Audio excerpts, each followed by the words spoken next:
Students, आज की इस वीडियो में हमें एरे को लूप के माध्यम से प्रिंट करना सीखना है। ठीक है, तो सबसे पहले देखिए मैं यहाँ पे क्या करता हूँ, script.js पेज में एक एरे को क्रिएट करता हूँ। ठीक है, जैसे कि मैंने यहाँ पे बुक नाम का एक एरे क्रिएट किया कुछ इस तरह से। ठीक है, इसके अंदर मैं बुक्स के नेम की जो वैल्यू होती है उसको मैं यहाँ पे असाइन कर देता हूँ या फिर डेटा को असाइन कर देता हूँ। जैसे कि मैंने यहाँ पे हिंदी एक डेटा को असाइन कर दिया। उसके बाद मैं यहाँ पे इंग्लिश नाम के एक बुक को यहाँ पे असाइन कर देता हूँ। फिर इसके बाद मैं यहाँ पे मैथ्स को असाइन कर देता हूँ। ओके, डुअल कोट्स में असाइन करेंगे हम मैथ्स को भी। ओके, देन इसके बाद मैं यहाँ पे साइंस को असाइन कर देता हूँ। ठीक है, अब यहाँ पे देखिए मैंने एक एरे बना लिया। ओके, अब हमें क्या करना है, इसको एक साथ प्रिंट करना सीखना है लूप की मदद से। ठीक है, लेकिन अगर मैं आपको बोलूं कि मेरे को अभी आप इसे प्रिंट करके दिखाओ एक साथ कि मतलब इस एरे के अंदर जितनी भी वैल्यू है इस सभी वैल्यू को एक साथ आपको प्रिंट करके दिखाना है, तो आप कैसे प्रिंट करोगे? सिंपल से आप किसी भी आउटपुट पॉसिबिलिटी के अंदर हमारे इस एरे का नाम राइट कर दोगे और जो आपका एरे का जितना डेटा होगा वो क्या होगा, प्रिंट हो जाएगा। जैसे कि अगर मैं यहाँ पे window.alert टाइप कर दूं और इसके अंदर बुक एरे को यहाँ पे इस तरह से अगर मैं असाइन कर दूं और सेव करके रन करूँगा तो जितने भी इस एरे में ये डेटा होंगे ये क्या होंगे, यहाँ पे आ जाएंगे। ठीक है, जैसे कि देखो मैं यहाँ रिलोड करता हूँ तो यहाँ देखिए जो भी हमारे एरे में डेटा था हिंदी, इंग्लिश, मैथ और साइंस का, वो नेम यहाँ पे रिटर्न आ गया है। ठीक है, ये तो था आपका पहला तरीका कि आप इस तरीके से भी अपने इस एरे के सभी डेटा को यहाँ पे असाइन कर देते थे या फिर इसको प्रिंट कर पाते थे। ओके, और जो दूसरा तरीका है वो क्या है वो भी आपको पता है। अगर आप सभी डेटा को निकालना चाहते हो तो आप यहाँ पे क्या करते थे, इंडेक्सिंग नंबर का यूज़ करते थे। ठीक है, आपको तो पता ही होगा कि जो एरे का इंडेक्सिंग नंबर है वो कहाँ से शुरू होता है, वो शुरू होता है 0 से। तो हिंदी कौन सी इंडेक्सिंग नंबर पे होगा, 0 इंडेक्सिंग नंबर पे। इंग्लिश किस पे होगा, 1 पे।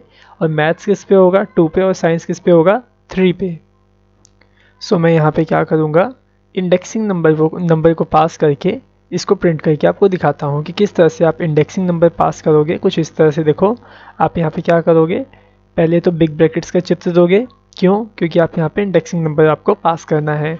जब आप यहाँ पे इंडेक्सिंग नंबर पास करोगे तो उसी इंडेक्सिंग नंबर का जो डेटा होगा एरे में से वो आपको प्रिंट होके दिख जाएगा। ठीक है, जैसे कि अगर मैं यहाँ इंडेक्सिंग नंबर 0 डाल दूंगा और सेव करके इसे रन करूंगा तो क्या प्रिंट होगा, हिंदी प्रिंट होगा। ठीक है, उसके बाद अगर मैं यहाँ पे कंकैटिनेट करके एक और बुक इस तरह से लिख दूँ, जैसे कि देखिए मैं आपको दिखाता हूँ, मैंने यहाँ पे कंकैटिनेट किया और इसी को मैंने यहाँ पे दोबारा से कुछ इस तरह से लिख दिया और 0 की जगह मैं 1 इंडेक्सिंग नंबर डाल देता हूँ। ठीक है, और अगर मैं इसे सेव करके रन करता हूँ तो देखिएगा क्या प्रिंट होगा, हिंदी और इंग्लिश जो है वो हमारा यहाँ पे प्रिंट हो जाएगा। तो आप इस तरह से भी जो आपके एरे में डेटा है उसको आप प्रिंट करवा सकते हो। ठीक है, ये तो था आपका सिंपल तरीका। और यहाँ पे आप क्या कर रहे हो, एक साथ एक ही बार में सभी को प्रिंट करवा रहे हो। ठीक है, जितने भी इस एरे के अंदर डेटा है इन सभी को आप एक साथ प्रिंट करवा रहे हो। ठीक है, वो भी एक साथ एक टाइम पे।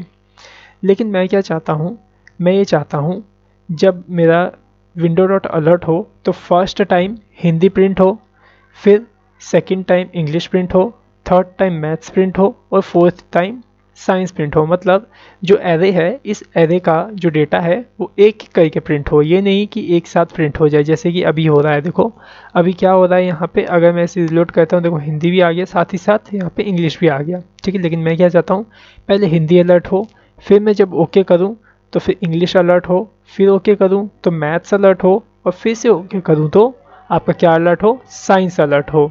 ठीक है, तो मेरी बात को आई थिंक आप समझ गए होंगे। तो अब ये कैसे होगा ज़रा उसको समझिए। यहाँ पे आपको यूज़ करना पड़ेगा लूप का। ठीक है, अब लूप कैसे यूज़ करेंगे ज़रा वो समझिए। सबसे पहले आप क्या करो, लूप को चलाने के लिए एक वेरिएबल असाइन कर लो। आपको तो पता ही है एक आपको वेरिएबल की ज़रूरत पड़ती है जब आपको लूप यूज़ करना होता है तो। ठीक है, सो मैं यहाँ पे क्या करता हूँ, एक वेरिएबल बना लेता हूँ आई के नाम से। फिर उसके बाद मैं यहाँ पे लूप की बॉडी को शुरू करता हूँ। तो अभी हम कौन सा लूप पढ़े हैं, अभी हम पढ़े हैं फॉर लूप। तो मैं यहाँ पे फॉर की जो बॉडी है उसको कुछ इस तरह से स्टार्ट करके एंड कर लेता हूँ, ठीक है। अब आपको यहाँ पे स्टेटमेंट राइट करनी है फॉर के पैरेंथेसिस के अंदर। तो अब पहली स्टेटमेंट आप क्या राइट करोगे, पहले तो आप यहाँ पे आई में वैल्यू डिफाइन करोगे, ठीक है। अब आप आई में कौन सी वैल्यू असाइन करोगे ये आपके ऊपर डिपेंड करता है। जैसे कि मैंने यहाँ पे आई में 1 को असाइन किया, ठीक है। तो इसका मतलब क्या होता है, इसका मतलब ये होता है कि आप अपने लूप को कहाँ से शुरू करवाना चाहते हो, 1 से मीन्स स्टार्ट करवाना चाहते हो, क्योंकि जब कंडीशन चेक होती है तो कहाँ से फिर शुरू होती है कंडीशन आपकी, 1 से चेक होना, ठीक है। लेकिन ज़रा गौर करने वाली बात यहाँ पे ये देखिए, जो आप एरे का डेटा अगर आप प्रिंट करवा रहे हो, ठीक है, तो ये एरे का जो इंडेक्सिंग नंबर है वो कहाँ से प्रिंट होता है, 0 इंडेक्सिंग नंबर से, ठीक है। तो जरा समझने की ध्यान से कोशिश करिएगा कि अगर आपका जो एरे का जो डेटा है वो इंडेक्सिंग नंबर जो है वो 0 से शुरू होता है, तो क्या आप भी अपने लूप को 1 से शुरू करोगे। अगर आप अपने लूप को यहाँ से 1 से शुरू करोगे तो क्या प्रॉब्लम आएगा, यहाँ से आपका डेटा प्रिंट होना शुरू होगा, मीन्स फर्स्ट इंडेक्सिंग नंबर से। तो आपको क्या करना होगा, आपको यहाँ पे अभी आई में 0 यहाँ पे लिखना होगा। क्यों, क्योंकि यहाँ पे जो आपका इंडेक्सिंग नंबर है एरे का वो कहाँ से शुरू हो रहा है, 0 से। तो आप अगर चाहते हो अपने एरे के सभी डेटा को प्रिंट करवाना एक एक करके, तो आपको क्या करना होगा, अपने लूप को भी 0 से स्टार्ट करना होगा। अब हमें यहाँ पे क्या करना है, अब हमें यहाँ पे सेकंड स्टेटमेंट राइट करनी है। और सेकंड स्टेटमेंट में हम क्या राइट करते हैं, कंडीशन राइट करते हैं कि जो हमारा लूप है वो कितने टाइम्स चलना चाहिए। तो यहाँ पे आप कंडीशन डिफाइन कर दो कि जो मेरा लूप है वो लेस देन 4 तक चलना चाहिए। अब मैंने यहाँ पे 4 क्यों डिफाइन किया, क्योंकि यहाँ पे मेरे पास कितने डेटा है, 4 डेटा है। तो देखो 1 2 3 4, ठीक है, 4 डेटा है। तो चारों को अलग अलग आपको अगर प्रिंट करवाना है तो आपका जो लूप है 4 बार तो चलना ही चाहिए। अगर 4 बार आपका लूप नहीं चलेगा तो ये चारों डेटा आपका प्रिंट भी नहीं होगा, ठीक है। अब मैंने यहाँ पे जरा देखो कि यहाँ पे 4 ही क्यों लिखा, ये तो मैंने बता दिया क्योंकि 4 डेटा था, ठीक है। लेकिन ज़रा आप यहाँ पे गौर करिए, यहाँ पे कंडीशन कैसे चेक होगी, यहाँ पे कंडीशन चेक होगी क्या 0 4 से छोटा है, बिल्कुल छोटा है, तो क्या होगा, ये कंडीशन आपकी चल जाएगी। मतलब सॉरी कंडीशन कह रहा हूँ, फॉर की बॉडी में जो भी आपका कोड होगा वो रन कर जाएगा। उसके बाद क्या होगा, उसके बाद जो आपने थर्ड पैरामीटर के अंदर या सॉरी थर्ड स्टेटमेंट में आपने क्या राइट किया होगा, i plus plus means increment operator आपने यहाँ राइट किया होगा, ठीक है। अब जरा समझिए किस तरह से आपका पूरा वर्क करेगा, ठीक है। यहाँ पे आपने क्या लिखा, आई को आपने शुरू किया 0 से और कहाँ तक चलाया, 4 तक चलाया, ठीक है। अब ये कैसे चलेगा जरा वो समझिए। सबसे पहले आई में क्या आएगा, 0, और ये चेक होगा क्या 0 4 से छोटा है, बिल्कुल छोटा है। तो क्या होगा, आपके जो भी 4 के बॉडी में जो भी आपने कोड राइट किया होगा ये रन करेगा। फिर उसके बाद 0 में 1 प्लस हो जाएगा, जिसके कारण क्या होगा, आई में 1 स्टोर हो जाएगा, ठीक है। तो यहाँ तक आपकी देखो जो पहली बार ये जो लूप चला ये फर्स्ट टाइम लूप चल गया, ठीक है। उसके बाद अभी क्या है, आई में 1 आ गया है, ठीक है। फिर से यहाँ पे लूप चलेगा आपका, क्या 1 4 से छोटा है, तो बिल्कुल छोटा है। तो दोबारा से आपका लूप चलेगा, तो देखो यहाँ पे कितने टाइम्स लूप चल गया, सेकंड टाइम। फिर उसके बाद क्या होगा, यहाँ पे आई में यहाँ पे इंक्रीमेंट ऑपरेटर ऐड हो जाएगा, मीन्स अब आपका जो 1 था वो 2 बन जाएगा, ठीक है। फिर से 2 के साथ कंपैरिजन होगा, यहाँ पे क्या 2 4 से छोटा है, तो ऑब्वियस सी बात है कि 2 जो है वो आपका 4 से छोटा है। तो फिर से इसकी बॉडी में आपका कंट्रोल चला जाएगा। फिर उसके बाद आई में क्या स्टोर हो जाएगा, उसके बाद आपका यहाँ स्टोर हो जाएगा 3, ठीक है। तो 3 स्टोर हो जाएगा यहाँ पे। तो फिर चेक होगा आपका क्या 3 4 से छोटा है, तो बिल्कुल छोटा है। तो यहाँ पे फिर से आपका जो स्टेटमेंट है ये वाला ये रन करेगा, ठीक है। फिर उसके बाद इसमें क्या स्टोर हो जाएगा, आई के साथ +1 हो जाएगा, तो ये कितना बन जाएगा 4। तो अब क्या यहाँ पे कंपैरिजन होगा, 4 4 से छोटा है, तो यहाँ पे कंडीशन हो जाएगी गलत, और यहाँ पे जो 5th टाइम जो आपका लूप है वो चलना बंद हो जाएगा। मतलब यहाँ पे कितने टाइम से आपका लूप चला, 4 बार चला, ठीक है। और 4 बार चलेगा तभी तो ये चारों डेटा आपके प्रिंट होंगे, ठीक है। लेकिन अगर आप चाहते हो कि मेरा लूप 4 बार यहाँ पे 1 लिखने से भी चले, तो यहाँ पे प्रॉब्लम आपको थोड़ी सी आएगी। आपका लूप तो 4 बार चलेगा, लेकिन प्रॉब्लम ये आएगी कि आप इस फर्स्ट वाले डेटा को प्रिंट नहीं कर पाओगे। क्यों, क्योंकि आप इस फर्स्ट डेटा को प्रिंट करने के लिए आपको ज़ीरो इंडेक्सिंग नंबर की ज़रूरत है। ठीक है, अगर आपके पास ज़ीरो इंडेक्सिंग नंबर नहीं होगा तो फिर आप इस डेटा को प्रिंट नहीं कर पाओगे। ठीक है, अब ये कैसे करवाना है प्रिंट, अब ज़रा वो देखिए। मेरे को उम्मीद है कि आपको ये फॉर लूप तो सही से समझ में आ गया होगा कि किस तरह से आपका फॉर लूप वर्क करता है। ठीक है, अब मुझे क्या करना है, इसको प्रिंट कराना है। ठीक है, प्रिंट कराने के लिए आप क्या करते थे, आपको याद होगा।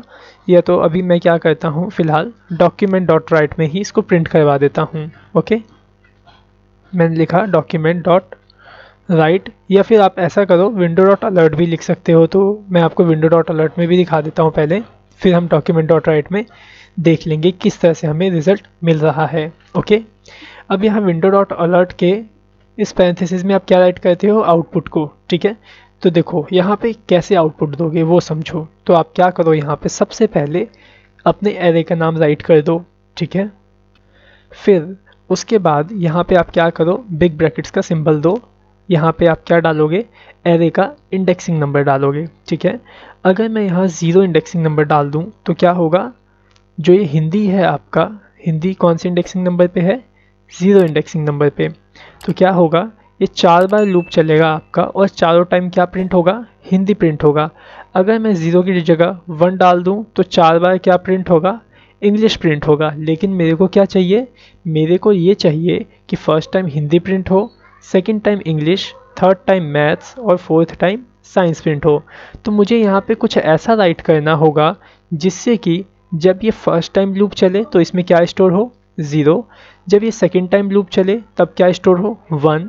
और जब थर्ड टाइम लूप चले तो क्या स्टोर हो, 2। और जब फोर्थ टाइम ये लूप चले तब क्या स्टोर हो, आपका 3 स्टोर हो जाए।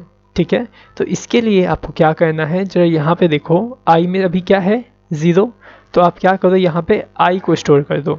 ठीक है, मीन्स अगर आप यहाँ आई पास कर देते हो तो क्या होगा, जब ये लूप आपका फर्स्ट टाइम चलेगा तो आई में 0 स्टोर है तो यहाँ 0 आ जाएगा। ठीक है, जब ये कंडीशन आपकी चल जाएगी, मीन्स ये आपका कोड एग्जीक्यूट हो जाएगा, उसके बाद इस आई के अंदर 1 प्लस हो जाएगा, जिससे कारण क्या होगा, आई में 1 ऐड हो जाएगा। ठीक है, फिर उसके बाद 1, अगर देखो आई में 1 आ गया तो यही 1 यहाँ आ जाएगा। ठीक है, फिर थर्ड टाइम आपका लूप चलेगा तो क्या होगा, यहाँ पे आई में मीन्स 1 में +1 हो जाएगा, जिसके कारण क्या होगा, आई में 2 आ जाएगा। तो वही आई हमने यहाँ पे भी लिखा है।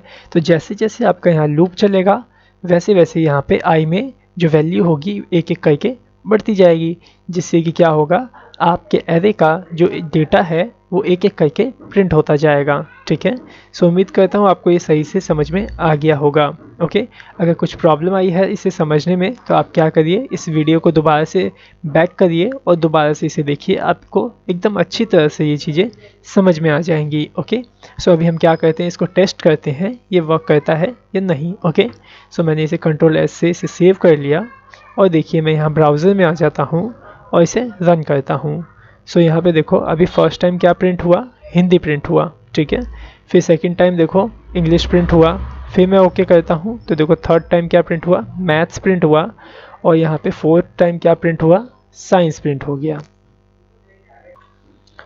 तो आपने क्या समझा इससे, आपने यहाँ पे ये समझ लिया कि जो आई है, आई के अंदर आप वो वैल्यू स्टोर करोगे जो वैल्यू आपको ज़रूरत है, मीन्स जिस वैल्यू की आपको ज़रूरत है। ठीक है, अभी हमें किस वैल्यू की ज़रूरत थी, 0 की। क्यों, क्योंकि हम एक एरे के डेटा को प्रिंट करवाना चाहते थे और एरे के डेटा को प्रिंट करवाने के लिए हमें 0 इंडेक्सिंग नंबर से उसे प्रिंट करवाना था।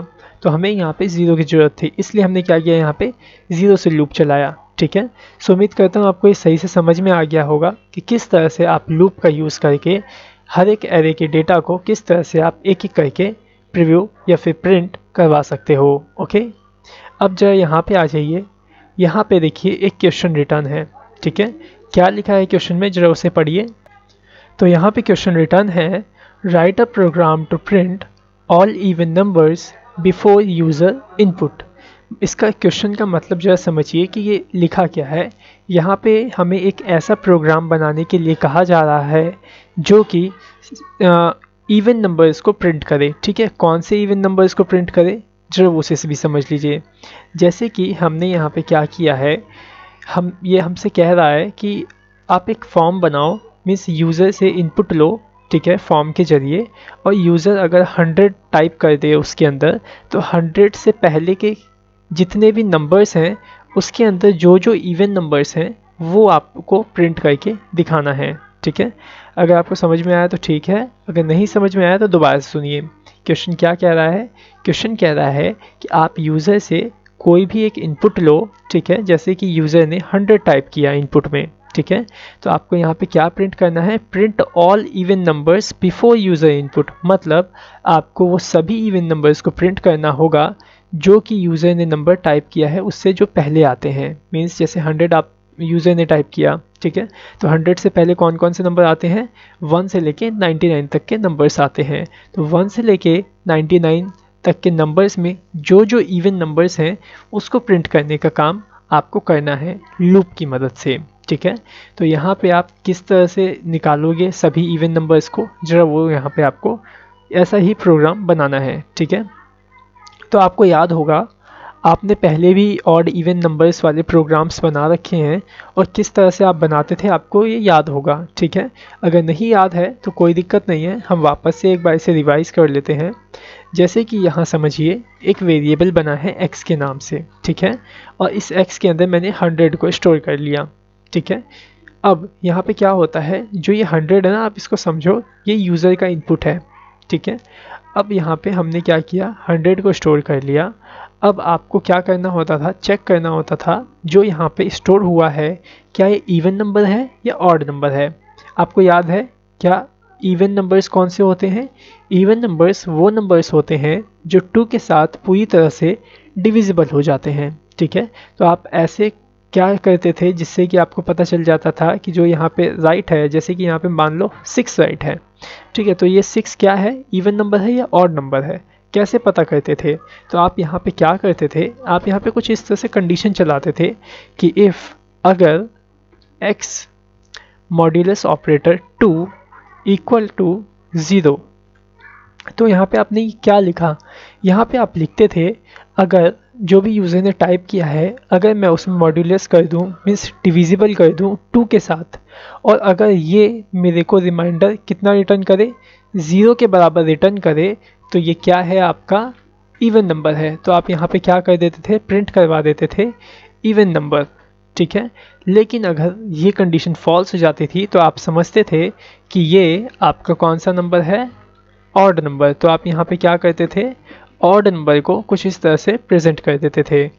तो यही काम आपको यहाँ पे भी करना है, लेकिन यहाँ पे आपको एक बात याद रखनी होगी कि यहाँ पे आपको 1 से लेके 99 तक के नंबर तक का सबके लिए एक एक करके आपको कुछ इस तरह से कंडीशन लगानी पड़ेगी, तब जा कर के आप क्या कर पाओगे, फाइंड कर पाओगे कि 1 से लेकर 99 तक के बीच में कौन कौन से आपके इवन नंबर्स आते हैं। ठीक है, अभी तो देखो यहाँ पे फ़िलहाल मैंने 100 टाइप किया। ठीक है, अब यूज़र है, यूज़र तो कुछ भी टाइप कर सकता है, जो ये थोड़ी ना कि वो 100 ही टाइप करे।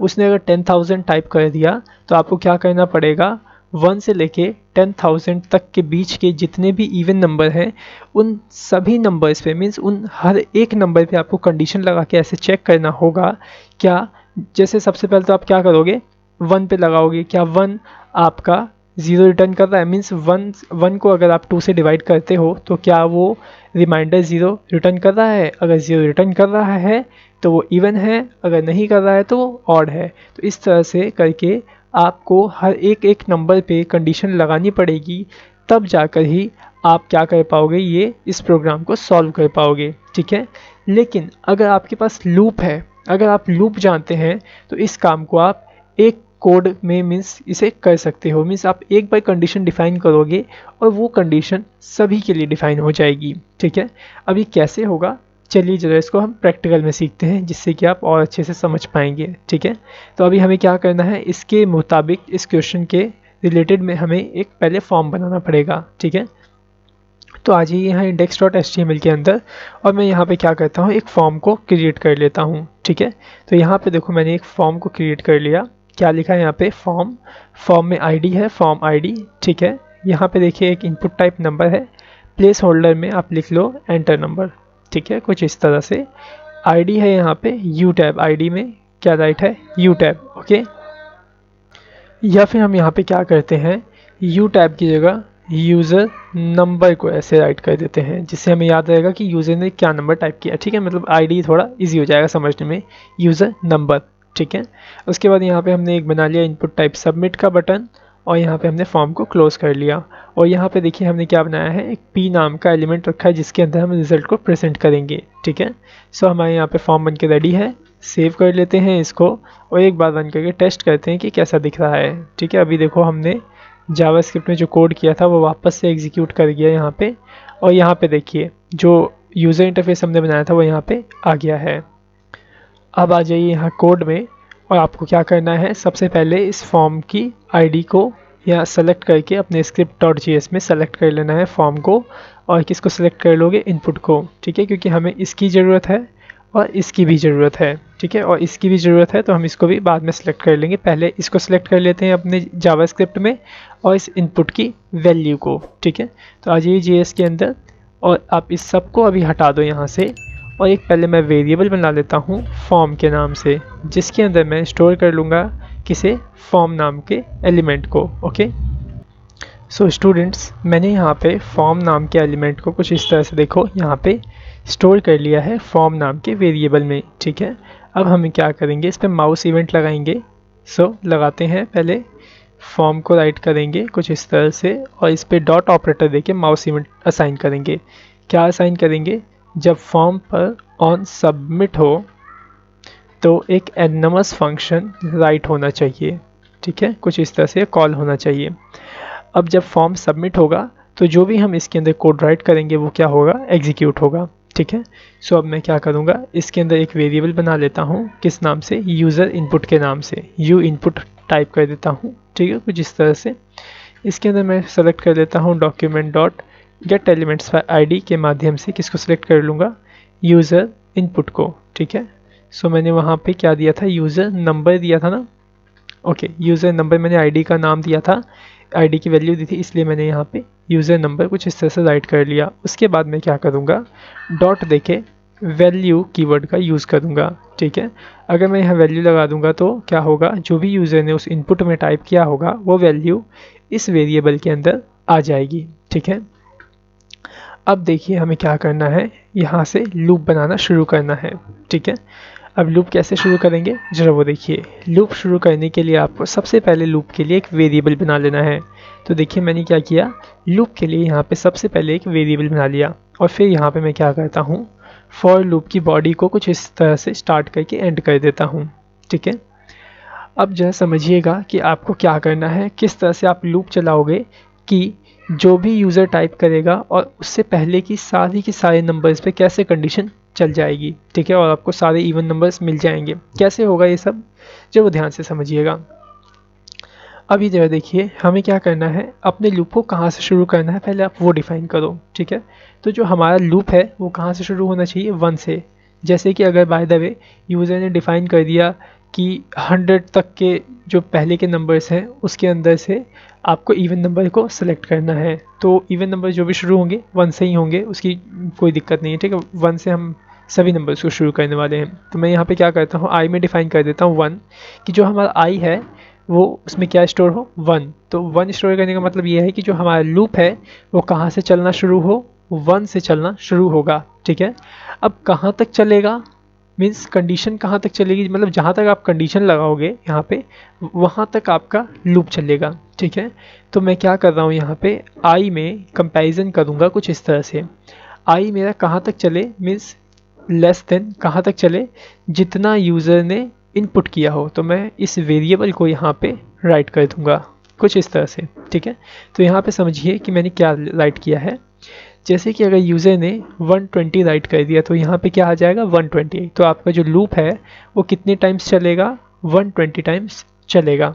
ठीक है, और उसके बाद क्या हो, आपके आई में इंक्रीमेंट ऑपरेटर ऐसे लगता जाए, मीन्स जब फर्स्ट टाइम 1 एग्जीक्यूट कर जाए, फिर 2 आए, फिर 3 आए, फिर 4 आए, इस तरह से करते करते क्या होगा, ये जो 4 की बॉडी है 120 टाइम्स एग्जीक्यूट कर जाएगी अगर यूज़र ने 120 यहाँ पे डाला होगा तो।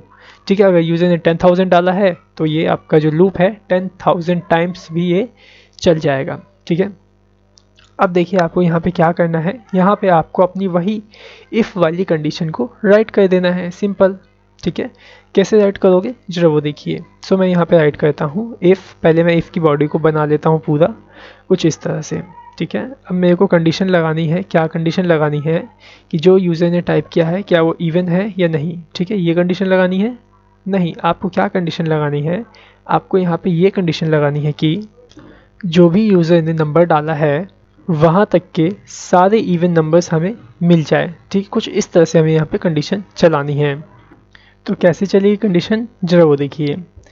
आप क्या करिए, अब यहाँ पे देखो आई में क्या हो रहा है, अभी पहले आई में सबसे पहले 1 आएगा, ठीक है। फिर ये कंडीशन ट्रू हो जाएगी, मीन्स अगर ये कंडीशन आपकी ट्रू तो होगी, ऑब्वियस सी बात है। जैसे अगर यूज़र 120 डालता है तो आपका जो 1 है वो तो ऑब्वियस सी बात है कि वो छोटा ही होगा, तो आपकी ये फॉर की जो बॉडी है वो काम करेगी। तो पहले आई में क्या आएगा 1, फिर 2, फिर 3, एक एक करके आई में क्या आते जाएंगे, नंबर्स इंक्रीमेंट होते जाएंगे जहाँ तक कि यूज़र ने यहाँ पे नंबर डाला होगा, ठीक है। तो एक एक करके नंबर आ रहे हैं ना, तो आप क्या करो इसमें कंपैरिजन इस तरह से करोगे, क्या जो मेरा आई है इसमें आप क्या लगाओगे, मॉड्यूलस ऑपरेटर 2, ठीक है। तो यहाँ पे आई मॉड्यूलस ऑपरेटर 2 देने का मतलब ये होता है कि क्या ये आई 2 से डिवाइड होके जो भी आंसर रिटर्न करेगा वो हमें ये दे देगा। मतलब समझो क्या है, अगर मैं आई में 2 लगा देता हूँ, आई में 2 मॉड्यूलस इस तरह से मैं लगा देता हूँ, तो क्या होगा, ये मेरे को आंसर रिटर्न कर देगा, ठीक है। किसका आंसर, इसका रिमाइंडर मेरे को रिटर्न करेगा, जो भी इसमें से डिवाइड होगा ना, जैसे 2 क्या होगा आई से डिवाइड होगा और जितना रिमाइंडर होगा ये हमें रिटर्न कर देगा, ठीक है। अब जो भी ये आंसर हमें रिटर्न करता है उससे उस पर आप कंडीशन लगा लो, ठीक है, जैसे कि हम पहले लगाते थे, ठीक है। तो यहाँ पे क्या होगा, अगर हमारा जो ये आई है, जो भी आई में नंबर आया है, अगर ये 2 से डिवाइड होता है और अगर ये इसका रिमाइंडर अगर 0 के बराबर होता है, ठीक है, अगर 0 के बराबर होगा तो जो भी आई में आया है नंबर वो क्या होगा, इवन होगा, ठीक है। लेकिन अगर ये हमें 0 रिटर्न नहीं करता है, मतलब 0 के बराबर नहीं आता है, तो वो हमारा ऑड नंबर होगा, ठीक है। तो हमें क्या चाहिए, इवन नंबर चाहिए, ठीक है। तो आप क्या करो, यहाँ पे देख रहे हो आप इफ़ की बॉडी में जो भी आप राइट कर रहे हो वो एग्जीक्यूट होगा अगर ये इवन नंबर होगा तो, ठीक है। जो भी आई में आएगा एक एक करके, क्योंकि आई में क्या हो रहा है एक एक करके नंबर चेंज होते जाएंगे, जैसे फर्स्ट टाइम चलेगा, फिर सेकंड टाइम, फिर थर्ड टाइम, इस तरह से।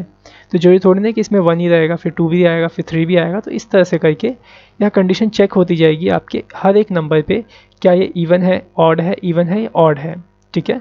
तो जो इवन नंबर्स होंगे वही इवन नंबर्स इस इफ़ में आएंगे अगर आप यहाँ पे आई लिखते हो तो, ठीक है।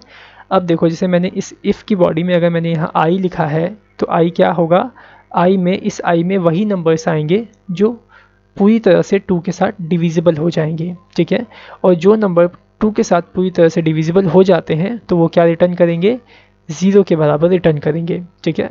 तो आप क्या करोगे, इस आई को प्रिंट कर लो, ठीक है। तो मैं यहाँ पे क्या करता हूँ, डॉक्यूमेंट डॉट राइट की मदद से इस आई को यहाँ पे कुछ इस तरह से प्रिंट कर लूँगा, ठीक है। और जैसे ही मैं इस आई को प्रिंट करूँगा तो मेरे को उतने नंबर्स मिल जाएंगे जितने नंबर यूज़र ने यहाँ पे इनपुट किया है। जैसे कि यूज़र ने यहाँ पे 1000 इनपुट किया है, तो 1 से लेके 1000 के बीच के जितने भी इवन नंबर होंगे वो मेरे को यहाँ पे मिल जाएंगे, ठीक है।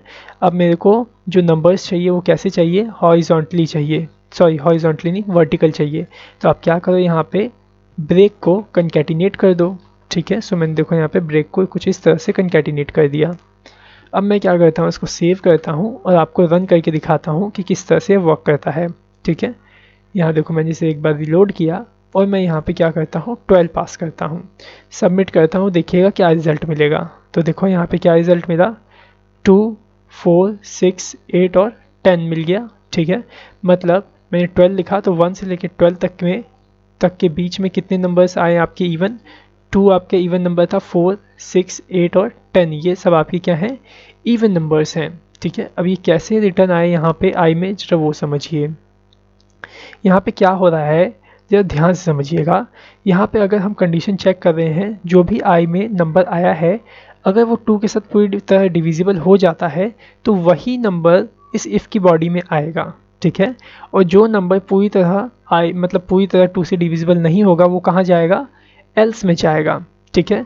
तो यहाँ पे अगर इफ़ के अंदर अगर आप आई को पास करोगे तो आई में कौन कौन से नंबर्स आएंगे, आई में आपके वही नंबर्स आएंगे जो आपके इवन होंगे या फिर जो पूरी तरह 2 से डिविजिबल हो जाएंगे। तो जो नंबर आपके पूरी तरह 2 से डिविजिबल हो जाते हैं वही आपके कौन से नंबर होते हैं, इवन नंबर होते हैं। ठीक है, सो देखो मैं वापस से एक बार इसको रन करता हूँ, जब वापस से आप देखिएगा जैसे मैंने यहाँ पे 10,000 राइट किया, सबमिट करता हूँ, जो देखिएगा क्या होता है।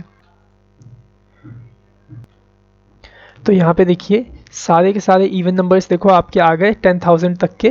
तो यहाँ पे आपने देखा क्या हो रहा है, लूप की मदद से आपका वही कोड 10,000 टाइम्स चल रहा है, और उस लूप के अंदर जो हमने आई लिखा था उस आई के अंदर एक एक करके इतनी सारी वैल्यूज़ आ गई। और देखो इसने कितनी जल्दी हमें इतना सारा रिज़ल्ट देखो यहाँ पे निकाल के दे दिया। देख पा रहे हैं आप कितना सारा रिज़ल्ट इसने हमें कुछ सेकंड्स के अंदर निकाल के दे दिया। और अगर आप एक एक करके इनके लिए कंडीशन डिफ़ाइन करते तो आपको न जाने कितना टाइम लग जाता, और साथ ही साथ उसमें आपकी कई सारी मिस्टेक्स हो जाती, कई बार आपका कोड एरर हो जाता। तो आपने यहाँ पे देखा कि जो लूप है कितने फ़ायदेमंद है और कितनी आसान तरीके से आपने सिंपल तरीके से इवन नंबर्स को फाइंड कर लिया जितना कि यूज़र ने यहाँ पे टाइप किया था। सो अब हम यहाँ पे क्या करते हैं, अभी हमने क्या किया, जो अपने रिज़ल्ट को प्रेजेंट किया है वो document.write की मदद से किया था, लेकिन हमने यहाँ पे p नाम का एक एलिमेंट बना के रखा है, तो हम इसके अंदर भी रिज़ल्ट को प्रेजेंट करके आपको दिखाते हैं। ठीक है, तो यहाँ पे देखो p में क्या आईडी है, रिज़ल्ट नाम की आईडी है। तो आप क्या करो यहाँ पे वेरिएबल बना लो। ठीक है, तो मैं यहाँ पे एक वेरिएबल बना लेता हूँ रिज़ल्ट के नाम से ही। ठीक है, और इसमें स्टोर कर लूँगा उसको p एलिमेंट को। ठीक है, सो मैंने यहाँ पे document.getElement by id के माध्यम से उस रिज़ल्ट वाले को सेलेक्ट कर लिया। ठीक है, और इसके अंदर मैं क्या करूँगा, इनर HTML के माध्यम से रिज़ल्ट डाल दूँगा। ठीक है, तो यही रिज़ल्ट है, ये आई आप देख रहे हैं ना, यही है हमारा रिज़ल्ट। तो मैं क्या करूँगा, रुको पहले इसे पूरा डिलीट ही कर देता हूँ, फिर यहाँ पे राइट करता हूँ। देखो रिज़ल्ट वेरिएबल के अंदर मैं लगाऊँगा इनर HTML। ठीक है, और यहाँ पे मैं यूज़ करूँगा एडिशन इक्वल टू ऑपरेटर का। क्यों? क्योंकि आपको पता होगा जो इनर HTML से अगर हम किसी भी एलिमेंट में कोई रिज़ल्ट स्टोर करते हैं या कोई डेटा स्टोर करते हैं तो वो पूरी तरह से स्टोर नहीं कर पाता है। मतलब पहला डेटा स्टोर करेगा तो मतलब जैसे दूसरा डेटा स्टोर करेगा तो पहला डिलीट कर देगा, तीसरा करेगा तो दूसरा डिलीट कर देगा, लेकिन हम चाहते हैं वो सारे डेटा रखे। तो इसलिए हम यहाँ पे क्या करते हैं, प्लस और इक्वल टू ऑपरेटर का यूज़ करते हो, एडिशन इक्वल टू ऑपरेटर का। ठीक है, अब मैं यहाँ पे क्या लिखूँगा, आई। तो आई में यहाँ पे क्या जाएगा, आई में यहाँ पे वही नंबर्स जाएंगे जो पूरी तरह से 2 के साथ डिविजिबल हो पाएंगे, क्योंकि मैंने यहाँ पे इफ़ के साथ कंडीशन लगाया है कि आई में जो भी नंबर आए अगर वो 2 के साथ पूरी तरह डिविजिबल हो जाएं तो वही नंबर इसके अंदर आने चाहिए। ठीक है, तो ऐसा लिखने का मतलब यहाँ पे यही होता है कि अगर आपने यहाँ पे ऐसे कंडीशन राइट किया है कि जो आपका आई है अगर वो 2 के साथ डिविजिबल होता है पूरी तरह से तो वही नंबर इस इफ़ की बॉडी में आ जाए, तो वो यहाँ पे मैंने राइट कर दिया आई। ठीक है, अब आप इसे वर्टिकली चाहते हो तो आप यहाँ पे ब्रेक टैग को ये कंकैटिनेट कर दो। ठीक है, सो मैंने यहाँ पे ब्रेक टैग को कुछ इस तरह से कंकैटिनेट कर दिया। बस सिंपल से आपको इतना ही काम करना है।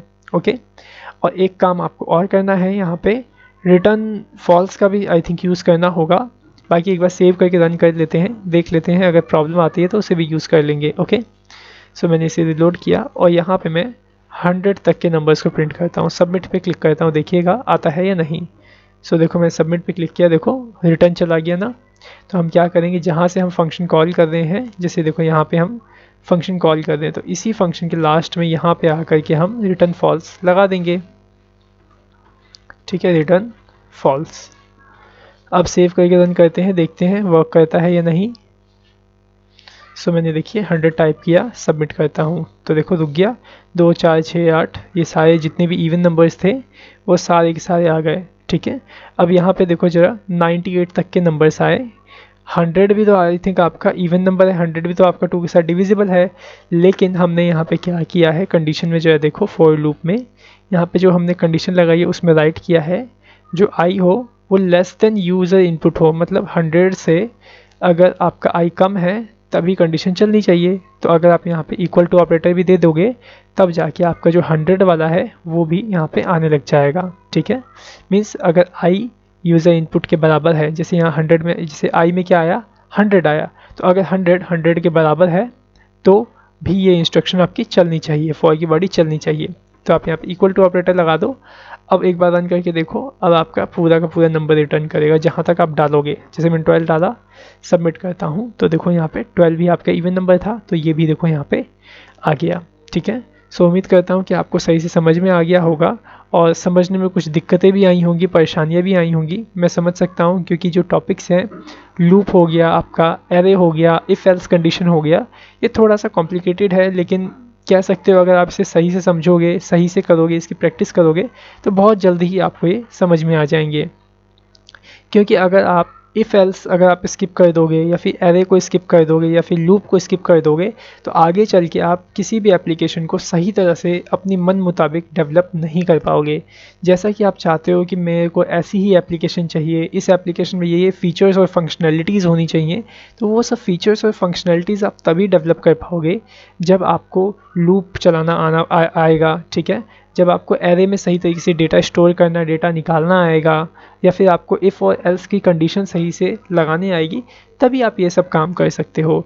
तो मैं आपको रिकमेंड करूँगा कि आप इस जो ये अभी आजकल जो भी आपको वीडियोस मिल रही है, एरे हो गया, इफ़ एल्स हो गया, लूप हो गया, तो इनकी वीडियोस को ना आप जितना हो सके, अगर आपको टाइम मिलता है तो जितना हो सके उतना आप इसकी प्रैक्टिस करें और उतनी बार उस वीडियोज़ को देखो। ठीक है, मैं तो यही आपको रिकमेंड करूँगा। ये सब जो वीडियोज़ हैं एल्स की, लूप की और एरे की, इनकी वीडियोज़ को आप जितना हो सके उतना देखो, प्रैक्टिस करो, अच्छे से इस पे कमांड बिठा लो। अगर आपने जावास्क्रिप्ट में जो ये चीज़ अच्छे से कर ली ना, तो आगे चल के जितनी भी आपकी प्रोग्रामिंग लैंग्वेज आएंगी, उन सब में आपको बिल्कुल भी दिक्कतें नहीं होंगी।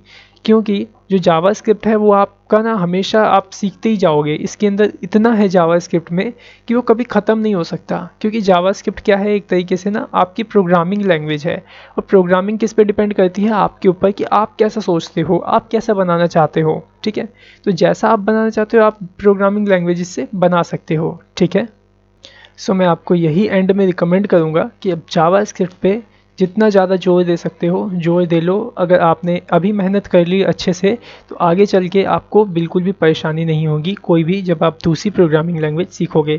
यहाँ तक कि जब आप सी और C++ भी अगर सीखते हो बाय द वे आगे, तो उसके अंदर भी आपको प्रोग्रामिंग में कोई भी दिक्कत नहीं आएगी, क्योंकि उसके अंदर भी यही सारे कॉन्सेप्ट आपको मिलने वाले हैं। एरे मिलेगा, लूप मिलेगा, इफ़ एल्स स्टेटमेंट मिलेगी, यही सारी चीज़ें आपको भी आगे करनी है, क्योंकि सभी प्रोग्रामिंग लैंग्वेजेस के अंदर यही चीज़ होती है, बस थोड़ा सा उसको करने का तरीका अलग होता है। ठीक है, लेकिन अगर आप ये चीज़ अच्छे से समझ जाते हो तो आपको आगे बिल्कुल भी प्रॉब्लम नहीं होगी। ठीक है, सो आपको रिकमेंड है कि आप इन सब वीडियोस को अच्छे से देखो, और अगर किसी भी चीज़ में अगर आपको डाउट होता है तो आप तुरंत कॉल करके हमसे पूछ सकते हैं। ठीक है, और अपने डाउट को क्लियर करवा सकते हैं। सो इसकी आगे की एजुकेशन को हम इसके नेक्स्ट पार्ट में कंटिन्यू करेंगे। So thanks for watching our video. Have a nice day.